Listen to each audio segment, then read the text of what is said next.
This video contains spoilers for Obi-Wan Kenobi, Jedi Fallen Order, the Darth Vader comic book series, and Star Wars Rebels. You've been warned. No.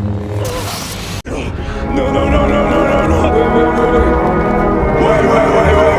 The Inquisitors. I like the Inquisitors. They're cool and they can spin. I remember when I was first getting into Star Wars, and Star Wars Rebels was starting, and I watched it and I was like, wow, that was pretty good. I still like it. The Inquisitorius is a group made by Sheev Palpatine to serve under Darth Vader as Jedi hunters. They're like Sith, but they're not as good. And there are quite a lot of them.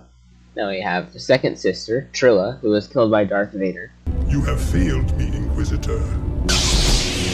Avengers! Third sister, who is really intense, always angry, thank goodness. Tell me where the Jedi is! Or this man and his family die! There's the fourth sister, who dies at some point. There's the fifth brother, who Maul killed.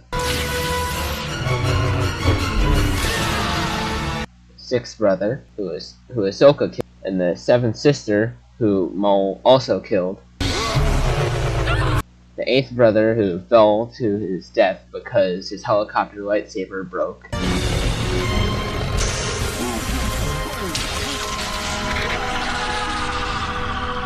We have a ninth sister, who might be dead. She fell from a big tree.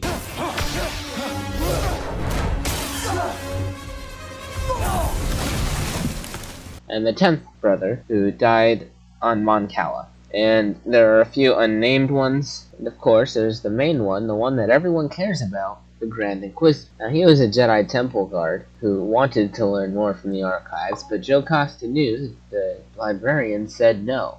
Also, he was one of these guards at Ahsoka's trial in the Clone Wars, so make of that what you will. Now, let's quickly talk about his appearance in the Obi-Wan Kenobi series. In the trailer, it looked god-awful, but was not as bad in the actual series, as you can see here. But I remember watching the trailer, and I was immediately unhyped. I was like, What? Look how they massacred my boy. now I know to most people that looks pretty dead, but he's not supposed to die for another 4 years. Besides that, first of all, Palans have 2 stomachs, so he still has a stomach to spare.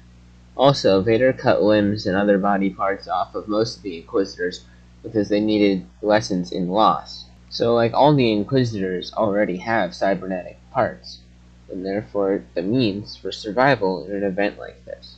So the Grand Inquisitor will be fine until he dies in Tarkin's Star Destroyer, the Season 1 finale of Star Wars Rebels, and then Vader binds his soul eternally to guard an old temple.